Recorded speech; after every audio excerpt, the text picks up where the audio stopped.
En 1593, le roi Henri IV de France fit une promesse qui allait traverser les siècles. Il déclara qu'aucun paysan de son royaume ne devrait être si pauvre qu'il ne puisse pas avoir une poule dans son pot chaque dimanche. C'était une idée magnifique, une vision politique de l'abondance. Mais pendant que le roi faisait des promesses, les paysans mangèrent déjà. Ils n'avaient pas besoin de la poule, et ils n'avaient pas besoin du roi, car depuis plus de 500 ans, leur repas était assuré par un autre Henri. Pas un souverain, pas un noble, mais une plante. On l'appelait le bon Henri, Chenopodium bonus henricus. Du Moyen-Âge jusqu'au début de la Révolution industrielle, cette vivace discrète fut l'une des sources de nourriture les plus fiables d'Europe. Elle poussait dans les jardins paysans de l'Angleterre à l'Allemagne. Elle ne s'achetait pas, elle ne se replantait pas chaque année. On la plantait une seule fois et elle nourrissait une famille pendant des décennies. Bienvenue sur Mémoire des plantes. Aujourd'hui, nous rouvrons le dossier de ce que l'on appelait l'asperge du pauvre et nous allons comprendre pourquoi l'agriculture moderne a dû l'effacer de nos champs. Non pas parce qu'elle a échoué, mais parce qu'elle fonctionnait trop bien. Pour comprendre pourquoi le bon Henri a disparu, il faut d'abord comprendre à quoi ressemblait la vie quotidienne autour de lui. Imaginez entrer dans un jardin paysan vers l'an 1550. Pas une ferme au sens moderne du terme, mais un garde-manger vivant. Ce n'était pas un espace de rang droit ou de sol nu, c'était dense, stratifié, permanent. Et au centre de cet écosystème se trouvait le bon Henri. Dès le début du mois de mars, de grosses pousses perçaient le sol encore froid. Tendres et légèrement sucrées, elles étaient recuisinées comme des asperges à une période de l'année où presque rien d'autre ne poussait. En mai, de larges feuilles vertes apparaissaient à leur tour, riches, douces, au goût terreux, récoltées comme des épinards. Et contrairement à la plupart des légumes, la plante ne s'arrêtait pas là. Elle continuait de produire, discrètement, jusqu'aux premières gelées. Pendant des siècles, cette plante a constitué l'épine dorsale de l'alimentation médiévale. Elle entrait dans les soupes avec les poireaux et les blettes, mijotée avec du pain pour donner des bouillons nourrissants qui permettaient aux familles paysannes de traverser de longs hivers éprouvants. Ce n'était pas une nourriture de survie au sens moderne. C'était une nourriture fiable, prévisible, saisonnière et profondément familière. Le monde antique la connaissait déjà. Des auteurs romains décrivent une plante si précieuse qu'elle était exigée comme tribut auprès des tribus conquises au nord des Alpes. Les historiens estiment aujourd'hui qu'il s'agissait du bon Henri. Elle n'était ni rare, ni exotique. Elle faisait simplement partie de l'évidence.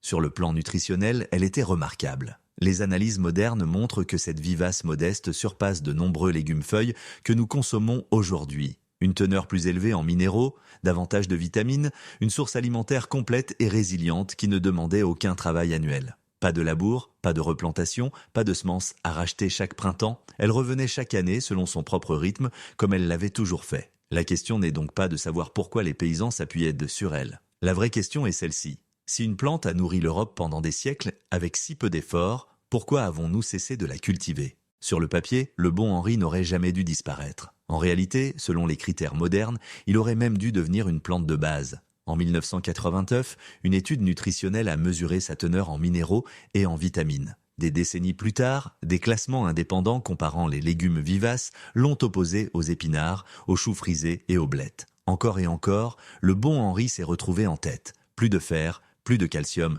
plus de vitamine C. Des niveaux de vitamine B supérieurs à ceux de la plupart des légumes-feuilles que l'on achète aujourd'hui. Et il accomplissait tout cela sans rien exiger en retour, aucun engrais, aucune irrigation programmée, aucune plantation annuelle. Il n'épuisait pas le sol, il le construisait. Ses racines profondes allaient en chercher des nutriments inaccessibles aux plantes à enracinement superficiel. Sa présence permanente protégeait la terre toute l'année. Ce n'était pas une culture fragile dépendante d'une intervention humaine constante. C'était une plante autonome. Alors pourquoi dépensons-nous aujourd'hui des milliards à concevoir des légumes résistants au climat, à rechercher la tolérance à la sécheresse et la densité nutritionnelle, alors qu'une plante ayant déjà résolu ses problèmes existe depuis des siècles ? La réponse n'a rien de mystérieux, et elle n'a rien de complotiste. C'est une question de géométrie, car l'agriculture n'a pas fait disparaître le bon Henri par accident. Elle l'a effacé volontairement au moment précis où cultiver la terre a cessé d'être une affaire de subsistance humaine pour devenir une affaire d'alimentation des machines. Le point de bascule est arrivé discrètement, sans débat ni annonce officielle. Au début du XVIIIe siècle, l'agriculture a commencé à changer de forme. Les champs se sont élargis, les rangs se sont redressés, et pour la première fois, la production alimentaire a commencé à s'adapter aux machines plutôt qu'aux personnes. Une invention en particulier a tout transformé. Le semoir mécanique, il a mécanisé les semis, augmenté la vitesse et réduit la main-d'œuvre. C'était une avancée brillante, mais elle cachait une exigence implicite, l'uniformité. La machine favorisait les cultures que l'on pouvait replanter à partir de zéro chaque année, en ligne nette, avec des espacements prévisibles. Le blé, les navets, le maïs, des plantes qui obéissaient à la géométrie. Le bon Henri, lui, n'obéissait pas. Il poussait en touffe, il se propageait par ses racines. Il revenait selon son propre calendrier. On ne pouvait pas le contraindre à des rangs droits. On ne pouvait pas le réinitialiser chaque printemps. On ne pouvait pas le récolter d'un seul coup. Et pour cette raison, il résistait à la mécanisation. À mesure que l'agriculture industrielle s'est étendue, l'efficacité a remplacé la nutrition comme objectif principal. Les agriculteurs n'étaient de plus récompensés pour la résilience ou la qualité alimentaire, mais pour la vitesse, l'échelle et la prévisibilité. Lorsque les charrues en acier, puis plus tard les tracteurs, ont envahi les champs, le verdict était déjà scellé. Les systèmes racinaires profonds des plantes vivaces sont devenus un problème. Ils maintenaient le sol en place. Ils résistaient au retournement. Ils ralentissaient le processus. Les cultures annuelles, mais avec leurs racines superficielles et leurs cycles courts, étaient au plus facile. On pouvait effacer le champ, recommencer et répéter le cycle indéfiniment. Du point de vue de la machine, la plus grande qualité du bon Henri, sa permanence, est devenue son défaut fatal. Il n'a pas été jugé inefficace parce qu'il ne nourrissait pas les hommes, il a été jugé inefficace parce qu'il refusait de disparaître sur commande. Les machines à elles seules n'ont pas fait disparaître le bon Henri. Elles n'ont fait que créer les conditions favorables. La véritable motivation est arrivée avec une nouvelle manière de penser l'alimentation, non plus comme une subsistance, mais comme un produit. Au début du XXe siècle, l'industrie commerciale des semences a explosé. Les catalogues se sont répandus à travers l'Europe et l'Amérique du Nord, proposant des centaines de variétés, toutes promettant des rendements plus élevés et un meilleur contrôle. Et au cœur de cette expansion se cachait une vérité économique simple. Les légumes vivaces, ce sont catastrophiques pour le commerce. Si vous vendez des graines d'épinards, le client doit revenir l'année suivante, puis l'année d'après, et encore après. C'est un revenu récurrent, prévisible, mais si vous vendez du bon Henri, vous perdez ce client pour toujours. On le plante une seule fois, et des décennies plus tard, ses enfants récoltent encore au même endroit. Il n'a pas besoin d'être remplacé, il n'a pas besoin d'être amélioré. Il ne dépend pas du marché. Au milieu du siècle, les légumes vivaces ont discrètement disparu des catalogues commerciaux. Ils n'ont pas été interdits, ils n'ont pas été condamnés, ils ont simplement été retirés. Ils ne correspondaient plus au modèle, ils encourageaient l'autonomie, et l'autonomie ne se développe pas à l'échelle industrielle. Lorsque l'agriculture industrielle a atteint sa maturité, la disparition était totale. Les cultures annuelles dominaient la recherche, les politiques publiques et l'enseignement agricole. L'agriculture a été redessinée autour des saisons de plantation, des calendriers d'intrants et des machines qui exigeaient que la terre soit effacée et redémarrée chaque printemps. Le bon Henri n'a pas survécu à cette transition parce que le système n'avait aucune place pour les plantes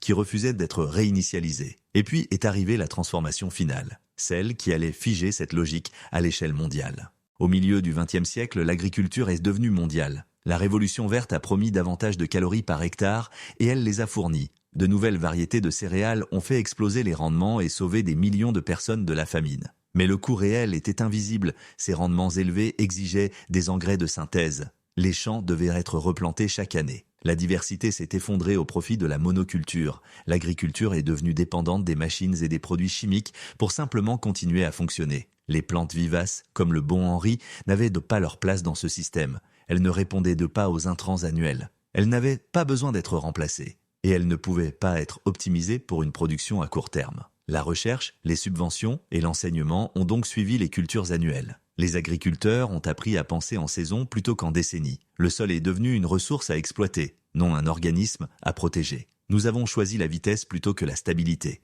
Et les conséquences ont été enfouies sous terre. L'agriculture annuelle exige la perturbation. Chaque année, le sol est ouvert, retourné, puis laissé exposer. Le vent, l'eau et les nutriments sont perdus avant même que les cultures n'aient le temps de pousser. L'histoire nous avait pourtant déjà montré où cela menait. Le Dust Bowl des années 1930 est né du labour de prairies vivaces remplacé par du blé annuel. Privée de racines profondes, la terre s'est littéralement envolée. Les plantes vivaces fonctionnent autrement. Leurs racines plongent profondément, maintenant le sol en place toute l'année, elles réduisent de l'érosion, stockent le carbone et protègent l'humidité. Des études montrent qu'elles peuvent réduire la perte de sol de près de moitié par rapport aux systèmes annuels. Les cultures annuelles gaspillent également l'eau. Leurs racines superficielles s'assèchent rapidement. Les vivaces, elles, continuent de puiser dans des réserves profondes. Et comme le travail du sol détruit la vie souterraine, les produits chimiques deviennent nécessaires simplement pour maintenir les rendements. Les vivaces n'ont besoin de rien de tout cela. Aujourd'hui, nous payons le prix de les avoir ignorés. Le bon Henri n'a pas disparu. Il s'est mis en retrait. À mesure que les machines prenaient possession des champs,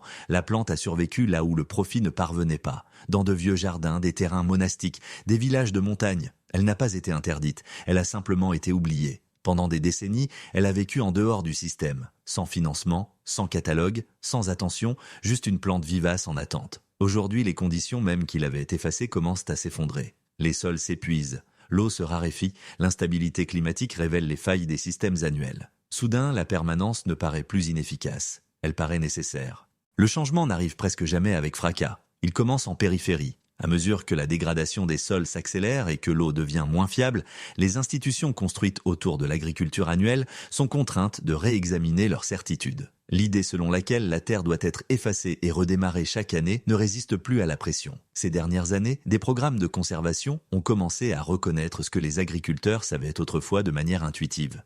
Les plantes de longue durée protègent une terre de longue durée. Les vivaces réapparaissent lentement dans les programmes de recherche, non pas comme des curiosités, mais comme des nécessités. Ce changement n'est pas motivé par la nostalgie. Il est dicté par des limites sur l'eau, des limites sur les engrais, des limites sur le sol lui-même. Les caractéristiques qui disqualifiaient autrefois des plantes comme le bon Henri, racines profondes, croissance permanente, refus de se plier aux calendriers annuels, sont désormais perçues comme des solutions. La stabilité redevient précieuse, l'indépendance aussi. Et contrairement aux cultures expérimentales qui exigent des décennies de sélection, le bon Henri est déjà là. Son patrimoine génétique est intact. Son comportement est connu. Il n'a pas besoin d'innovation pour fonctionner, seulement d'une autorisation pour revenir. On peut aujourd'hui acheter ces graines. On peut les planter une seule fois. Et lorsqu'on le fait, quelque chose d'inhabituel se produit. On sort du rythme industriel, on cesse de participer à la réinitialisation annuelle. Et c'est à cet endroit précis que cette histoire